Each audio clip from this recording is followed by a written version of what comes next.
অনন্যা তার বাবা মা এবং ছোট ভাইয়ের সাথে একটা পিকনিক করতে গিয়েছিল। সেখানে গিয়ে অনন্যার হঠাৎ নৌকা চড়ার শখ হয়। সে বাবা মাকে বলে। বাবা মা প্রথমে রাজি হয় না, কিন্তু অনন্যার মন খারাপ দেখে আরো অনেকের সঙ্গে তারা চারজনও নৌকা বিহারে বেরিয়ে পড়ে। তারা ঘণ্টাখানেক বেশ আনন্দের সাথেই নৌকা বিহার করছিল, কিন্তু এমন সময় হঠাৎ নদীতে একটা প্রবল জোয়ার আসে আর তাদের নৌকাটা একটা ঘূর্ণিতে পড়ে যায়। নৌকাটা কিছুক্ষণ দুলতে দুলতে হঠাৎ একসময় ডুবে যায়। উদ্ধারকারীর দল অনন্যা ও তার ভাই সহ মাত্র 4 জনকে উদ্ধার করতে পেরেছিল। বাকি সকলেই নদীর অতল গর্ভে চিরকালের মতো তলিয়ে গিয়েছিল। সেই তালিকায় অবশ্য অনন্যার বাবা মাও ছিল। তাই অনন্যা আর অনিন্দ এখন অনাথ। তাদের সম্বল বলতে শুধুমাত্র নিজেদের বাড়িটুকুই ছিল। সেই বাড়িতে এখন অনন্যা আর অনিন্দ পুরোপুরি একা। শুরু হয় অনন্যার একাধিক লড়াই। ভাইকে বড় করে তোলা এবং মানুষের মতো মানুষ করে তোলার লড়াই, ভাইয়ের মা হয়ে ওঠার লড়াই এবং নিজেকে সকলের কাছ থেকে রক্ষা করার লড়াই। অনন্যার বয়স তখন সবেমাত্র 10। এই শিশু বয়সেই সে বুঝতে পারে তার জীবন অনেক কঠিন, কিন্তু অনন্যা হার মানে না। হাসি মুখে সমস্ত দায়িত্ব নিজের কাঁধে তুলে নেয়। তাদের বাড়ির মধ্যে একটা সুন্দর বাগান ছিল। অনন্যা সেই বাগানের ফুল বিক্রি করতে শুরু করে। সে নিজেও খুব ভালো বাগান করতে পারত, মায়ের থেকে শিখেছিল। তাই ফুল বিক্রি করে তাদের মোটামুটি চলে যেত। তারপর সে আস্তে আস্তে বিভিন্ন সেলাইয়ের কাজ শেখে এবং মায়ের থেকে শিখেছিল মাটির মূর্তি ও পুতুল বানানো। এইসব নানান ধরনের কাজকর্ম করে সে ভাইকে বড় করতে থাকে আর নিজেকেও আরো বেশি শক্ত করতে থাকে। ভাইয়ের পড়াশোনার পাশাপাশি নিজেও নিজের পড়াশোনাটা খুব কষ্ট করে হলেও চালিয়ে যায়। এরপর একটা সময় তারা দুজনই বড় হয়ে ওঠে।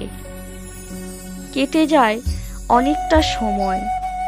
তাদের এই প্রতিকূল লড়াইয়ের সাক্ষী থাকে শুধুমাত্র তারা দুজন।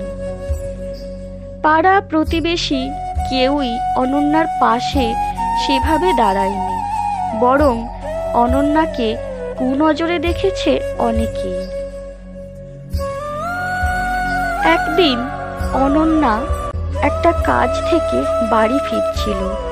হঠাৎ দেখে রাস্তার পাশে ড্রেনে একজন বয়স্ক মহিলা পড়ে গেছে। আশেপাশে অনেকেই দাঁড়িয়ে দেখছে, কিন্তু তাকে কেউ সাহায্য করতে আসছে না। অনন্যা সেখানে তাড়াতাড়ি এগিয়ে আসে। পিছন থেকে সবাই বলে ওঠে, এত মানুষ রয়েছে, কেউ পারল না, সেখানে একটি অল্প বয়সী মেয়ে নাকি ওকে সাহায্য করবে। হাসালে হাসালে এইভাবে নানান কথা বলতে থাকে। অনন্যা কোনো কথায় কান না দিয়ে তাড়াতাড়ি সেই ড্রেনের মধ্যে নেমে যায় এবং সেই বয়স্কা মহিলাকে উদ্ধার করে। জানতে পারে তার কেউই নেই এই পৃথিবীতে। তখন সে তাকে নিজের বাড়িতে নিয়ে আসে।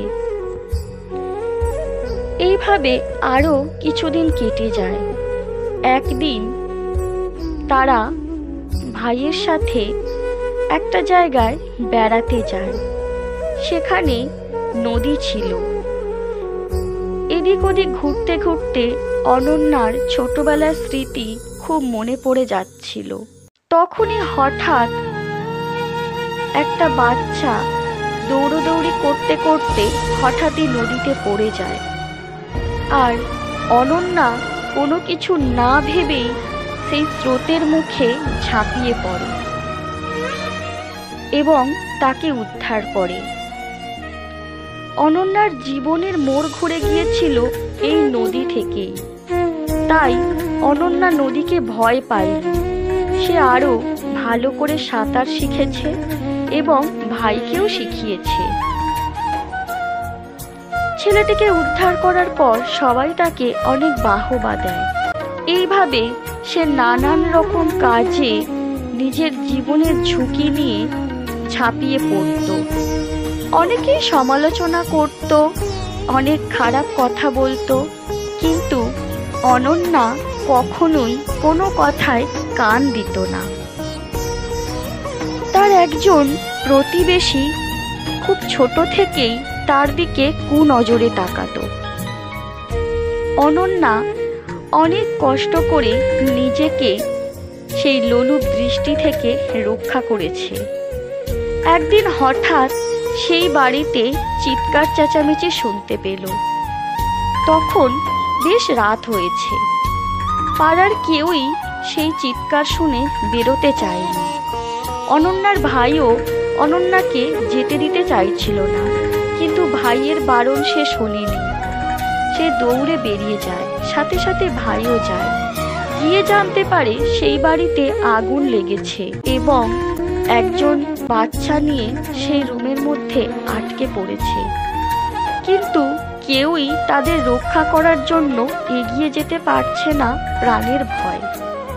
অনন্যা তার স্বভাবসিদ্ধ ভঙ্গিতে বিপদের তোয়াক্কা না করে ঢুকে যায় বাড়ির মধ্যে এবং উদ্ধার করে নিয়ে আসে তাদের।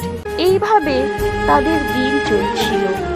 একসময় ভাই একটা ভালো কোম্পানিতে চাকরি পেয়ে যায়, আর অনন্যার তৈরি হাতের কাজ, সেলাই, মাটির মূর্তি, এই সমস্ত কিছু বিদেশেও রপ্তানি হচ্ছে।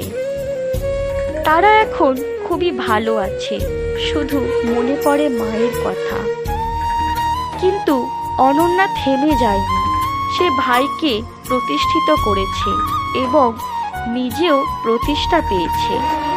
আজ তাদের বাড়ির সামনে অনেক রিপোর্টার এবং নিউজ পেপারের লোকেরা ভিড় করে থাকে তার ইন্টারভিউ নেওয়ার জন্য। সবাই ভাবে একটা মেয়ে হয়ে এটা কি করে করতে পারলো। হ্যাঁ বন্ধু, মেয়েরাই পারে।